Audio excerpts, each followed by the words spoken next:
7 ya, kembali lagi kita barengan sama ini benar-benar kita udah mirip kan? Mirip dong. Ada Lisa dan Dokter Novi ya. Masih barengan sama Dokter Novi juga, spesialis kebidanan Obstetri ya. ginekologi. Oke. Obgyn ya kan. Ini paling banyak ditunggu-tunggu sama ibu-ibu hamil nih. Kalau misalnya ke rumah sakit antreannya panjang banget ya. Bukan kan? bapak-bapak. Bapak-bapaknya dampingin juga ya. Gitu ya. Ya, kan Oke. ini kan sebenarnya banyak juga nih dok yang memang hamil tapi alasan tertentu akhirnya diaborsi nih ya. Ini salah satunya ya tidak ada pendampingnya atau apa. Dan ini beneran loh dok, kita ngomongin soal realitanya ya. Karena banyak sekali yang buka klinik aborsi ilegal. Nah itu ada efek sampingnya ya dok? Ya, tentu kalau tindakan tidak sesuai indikasi medis bisa berakibat istilahnya ada komplikasi yang lebih besar. Sedangkan indikasi medis aja, kalau ditanya ada nggak komplikasi, kalau sudah indikasi medis tetap ada. Jadi kita tetap harus berhati-hati, jangan melakukan atau istilahnya berkeinginan untuk tindakan tertentu tanpa indikasi medis. Betul, karena itu juga jadi efek samping ya dok ya? Betul. Berkepanjangan nggak sih efek sampingnya? Ya kalau memang ilegal tadi, istilahnya tidak tahu protokol yang istilah mencegah infeksi, bisa terjadi infeksi. Resiko pendarahan tetap ada. Dan kalau misalnya tidak tenaga yang kompeten atau profesional di bidangnya, dia main membersihkan seperti itu, terlalu dalam, akhirnya dia lengket lapisan dalam rahimnya, dia tidak bisa hamil dan bahkan tidak haid lagi. Seperti itu. Kalau memang sampai tadi jebol, bisa ada tindakan operatif sampai misalnya angkat total rahimnya bisa terjadi. Kalau Aduh, memang jangan deh, mendingan ya kan, mendingan dicegah aja ya. Misalnya nggak cegah sih, sebenarnya lebih bertanggung jawab aja kali ya, seperti itu. Hidup yang bertanggung jawab. Betul. Nah, ini juga ngomongin soal tadi pertanggungjawaban ya kan. Mungkin ada beberapa orang yang kayaknya meskipun sudah menikah tapi postpone dulu deh, banyak nih Mau tunda. yang iya betul, bunda-bunda milenial yang aku mau fokus karir dulu ya kan. Yeah. Nah, ada yang namanya penggunaan kontrasepsi ya Betul. kan. Kontrasepsi ini ada berapa aja sih, Dok? Jadi kontrasepsi itu ada yang hormonal dan non hormonal. Oke. Yang non hormonal apa aja sih? Ada kondom. Ada juga istilahnya kalau misalnya kalian dengar itu spiral, orang nyebutnya spiral. Spiral. Padahal udah nggak spiral lagi. Oh, gitu. Bentuknya ada yang T, ada yang bentuk jangkar. Kita sebut dengan alat kontrasepsi dalam rahim. Oke. Atau kalau yang sering didengar juga IUD, intrauterine device. Jadi itu akan diletakkan di dalam rahim. Nah, yang non hormonal lagi pada kasus-kasus yang sudah banyak anak, usianya sudah istilahnya mencukupi lebih dari 40, itu disarankan untuk kontrasepsi mantap atau permanen. Oke, itu Bahasanya steril atau tubektomi kalau bahasa kedokterannya. steril. Ya, jadi itu benar-benar permanen, tidak bisa hamil lagi. Walaupun semua KB ada angka kegagalannya. Sedangkan KB yang hormonal ada pil itu ada nanti harus diminum kapan sesuai instruksi dokter. Ada juga suntik ada yang sebulan dan 3 bulan. Ada juga susuk yang diletakkan di sini. Bentuknya seperti kayak sedotan, dia mengandung hormon. Diletakkan di sini. Wah, aku juga Gitu. ada susuk dok, tapi di sini. Oh, gitu. Itu biar cantik ya. Beda ya dok sama susuk yang cantik ya. Biar awet muda gitu ya. Muda. Nah, ini ngomongin soal kontrasepsi sendiri itu ada banyak banget macamnya. Pasti ada efeknya kan ya kan? Ya. Nah, yang misalnya dari yang pertama dulu deh, yang hormonal itu yang kayak misalnya disuntik, itu katanya jadi gendut. Ya, jadi yang mengandung hormon kadangkala itu mengganggu dari ya istilahnya penampilan, berat badan bisa agak berlebih, bahkan bisa lebih banget. Nah, tergantung kita bisa menjaga nggak. Tapi memang karena hormonal tentunya akan biasanya meningkatkan berat badan. Dan juga apa, kalau hormonal efeknya kadang-kadang ada flek-flek di wajah juga, seperti itu yang coklat-coklat. Nah, kalau penggunaan pil jangka panjang itu harus memperhatikan yang namanya wanita, ya memperhatikan juga payudara, karena kita harus pikirkan apakah efek dari hormon ini bisa mengakibatkan keganasan pada payudara. Jangan lupa kalau memang sudah ada berulang kali, keluarga saya, ibu saya ada benjolan atau kanker payudara. Itu biasanya yang menggunakan hormon akan diingatkan oleh dokternya. Oh, oke. Iya, Waduh, kok kalau ngeri ya? Ada ternyata kalau ada efek pengguna sampingnya. ada tetap. Oke, oke. Kalau kita bicara pada semua KB, prinsipnya kadang-kadang ya bisa pendarahan. Kalau menggunakan tadi kontrasepsi dalam rahim atau IUD, bisa infeksi, misalnya keputihan tadi kalau kita kebersihannya kurang terjaga. Oh kalau gitu IUD selalu keputihan? Enggak juga. Tanpa IUD aja bisa keputihan kalau kita tidak menjaga kebersihan. Apalagi ada alat yang di dalam. Nah ini nih ngomongin soal IUD nih, tertarik banget loh dok. Itu bener-bener masukin ke dalam rahim dok? Iya, ditaruh di dalam rahim. Oh wow. Nggak sakit kok, tenang aja ibu-ibu. Jadi kalau alat untuk memasukkannya memang cukup panjang, tapi IUD itu cuma segini. Oh oke. Dan cukup nyaman karena tidak harus minum pil, terus jadwal kontrolnya pun tidak istilahnya sesering untuk seperti menggunakan suntik, itu nggak sesering itu, jadi cukup nyaman. Oke, kapan waktu yang tepat dok untuk memasang IUD? Nah, seringkali dikatakan harus pada saat haid, sebenarnya tidak juga. Oke. Intinya dokter yakin si ibu tidak dalam keadaan hamil. Contoh, habis melahirkan dia menyusui, kan nggak haid. Padahal setelah 40 hari disarankan KB. Ah enggak, saya belum haid. Yang ada nanti setelah 7 bulan, oh saya kok positif lagi ya dok, kan padahal belum haid. Ya bisa hamil gitu. Jadi kalau haid itu adalah tanda bahwa ibunya tidak hamil.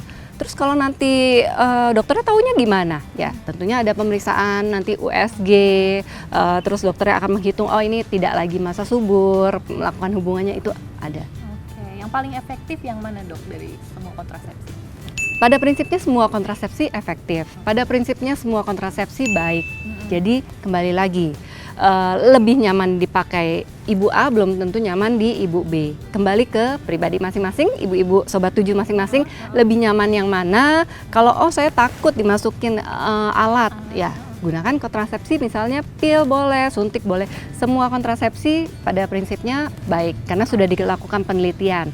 Dan kegagalannya pun nggak usah khawatir, kecil banget kok gitu. Nah ini banyak juga yang nanya nih dok, bisa nggak sih pil misalnya udah terlanjur hamil misalnya, tapi nggak tahu akhirnya dia meminum pil KB, itu bisa akhirnya jadi berpengaruh dengan yang namanya keguguran nggak sih dok? Kalau dia minum pilnya dalam dosis tinggi, ya bisa nggak jadi memang. Tapi kadangkala kan salah ya, minumnya tidak pas, ya tetap jadi. Itu dokternya akan melihat dari pemeriksaan USG dan nanti perkembangan janinnya. Belum tentu obat-obatan yang diminum pasti menyebabkan masalah di janin. Nih Sobat 7, banyak juga kan sekarang nih karena lagi rentan seperti ini mungkin ya, ada juga yang mengalami keguguran gitu. Nah dok, yang namanya keguguran itu berarti janinnya tidak bisa berkembang lalu dia keluar sendiri atau gimana ya dok? Jadi keguguran itu kadang-kadang ada yang memang hamil tapi hanya kantongnya saja, jadi tidak terbentuk janin. Atau ada janinnya tapi perkembangannya nggak bagus. Tubuh berusaha mengeluarkan sesuatu yang tidak normal. Nah, kalau dia bisa keluar utuh, kita sebut dengan keguguran komplit. Tapi kadang-kadang hanya keluar sebagian, yaitu harus butuh tindakan dokter. Ya, dilakukan dengan kuretase untuk membersihkan sisa-sisanya. Ada tanda-tandanya nggak sih dok kalau misalnya keguguran itu seperti apa sih? Karena kan Lisa juga belum pernah keguguran gitu ya dok. Jangan ya. Jangan dong, aduh. Oke, keguguran itu diawali dengan tanda terjadi perdarahan pada saat hamil di bawah 20 minggu. Nah, sekarang kegugurannya ini baru ancaman keguguran atau sudah keguguran tadi yang komplit atau tidak komplit, tergantung itu nanti dokter yang memeriksa. Nah, kalau memang sudah terjadi pendarahan pada saat hamil, segeralah datang ke dokter untuk nanti diberikan pengobatan untuk dipertahankan supaya tidak keluar. Oke, jadi nomor satunya adalah pendarahan. Ya, disertai sakit. Kadangkala ada rasa nyeri seperti kontraksi pada saat mau haid, seperti itu bisa terjadi. Pada ibu-ibu tertentu ada juga yang nggak berasa apa-apa kok berdarah. Itu bisa. Kalau didiemin apa dok yang bakal efeknya terjadi? Ya bisa terjadi keguguran yang tadi komplit atau tidak komplit. Kalau dari ancaman keguguran itu bisa menjadi akhirnya keluar sempurna atau sebagian. Oke, kalau tidak komplit itu yang bahaya ya dok ya? Nah, tidak komplit, otomatis nanti butuh tindakan dari dokter spesialisnya. Kalau pendarahannya banyak, bisa terjadi yang namanya pendarahan kan AB-nya turun, otomatis mengganggu dari kestabilan tensinya atau tanda vital dari ibu tersebut. Oke, tahun yang udah komplit gimana dok?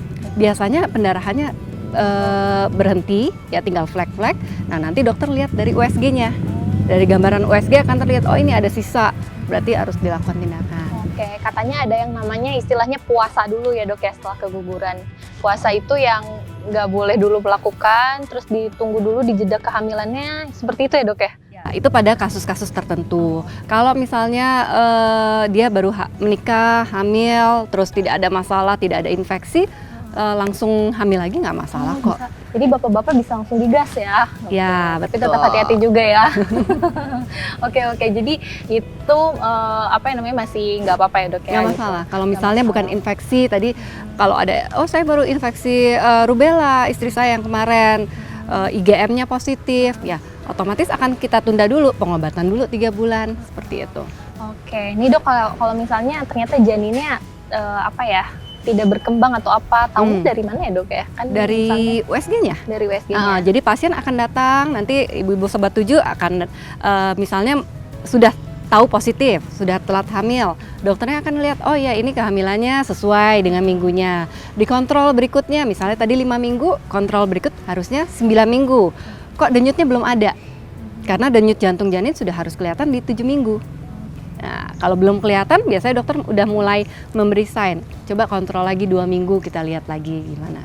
Nah, kalau misalnya kita sudah mendeteksi nih ada kelainan pada janin gitu kan. Nah, tapi tidak dilakukan apa-apa, itu gimana ya dok? Ya, jadi misalnya pada kasus dokter sudah mendiagnosis nih, oh ini ada kelainan kromosom yang berat. Si ibu menolak untuk dilakukan terminasi atau mengakhiri kehamilannya. Itu adalah hak pasien. Dokter hanya berkewajiban menginform concern, memberitahukan bahwa keadaannya seperti ini. Ya, paling tidak kalau misalnya nanti walahiran, biasanya nggak bisa sampai cukup bulan. Tapi ada yang sampai cukup bulan. Biasanya kalau memang kelainan berat, sudah lahir, ya bertahan hidup paling hitungan hari atau hitungan jam, seperti itu. Oke dok, kalau misalnya once nih ya sang ibu ini keguguran, apakah nanti akan keguguran lagi untuk kehamilan selanjutnya? Karena ada juga loh yang seperti itu, keguguran lagi. Nah, keguguran yang berulang kita sebut dengan keguguran habitualis atau abortus habitualis, jadi berulang-ulang 3 kali. Nah, kalau misalnya ditanya bisa nggak? Bisa saja. Contoh tadi infeksi entah tokso, rubella, cytomegalovirus, herpes bisa torch itu bisa mengakibatkan keguguran berulang, atau memang ada masalah di leher rahimnya, ada pembukaan seperti itu. Jadi begitu sudah terbentuk janin keluar lagi, dia tidak bisa bertahan sampai kehamilan besar. Biasanya akan ada tindakan tertentu. Kalau memang infeksi ya diobatin infeksinya. Tapi kalau misalnya karena leher rahimnya yang terbuka tadi, kita sebut dengan inkompetent cervix, itu akan diikat leher rahimnya. Bisa ya? Bisa ada tindakan seperti itu. Untuk mencegah supaya pada saat keluar darah, kita ikat ya, janinnya nggak keluar. Oke. Wah, dokter terima kasih banyak loh ya. Mungkin di sini juga buat Sobat 7 yang lagi nonton ya kan, jangan khawatir ya kan, yang lagi sedang berjuang untuk mendapatkan momongan ya, ataupun misalnya baru keguguran, pasti masih ada chance ya nggak sih? Tetap semangat. Dan buat Sobat 7 yang mungkin sekarang lagi program juga ya kan, tetap dilihat juga yang tadi kata dokter bilang, tetap harus menjaga juga asupan gizinya ya. Jadi bukan cuman apa ya namanya, sedang memprogram tapi sedang tidak memprogram pun kita harus tetap sehat ya dok ya, agar si janin juga tetap sehat. Oke. Makasih banyak loh dok, ya ampun. Kayaknya aku habis ini akan aku mau pro wedding dulu kayaknya ya. Dengan siapa dulu ini weddingnya? Udah titip pesan. Baik dok, terima kasih banyak waktunya. Nah Sobat 7, itu dia tadi kita ngobrol-ngobrol barengan sama Dokter Novi dari Obgyn ya kan. Nah nanti kalau misalnya Sobat 7 mau ketemu Dokter Novi, silakan aja ya Dokter Novi ya berkonsultasi lebih lanjut ya kan. Nah Sobat Tujuh, kita ketemu lagi di Ask the Doctor di episode berikutnya. Kalau gitu jangan lupa like dan juga komen dan juga subscribe. Bye-bye!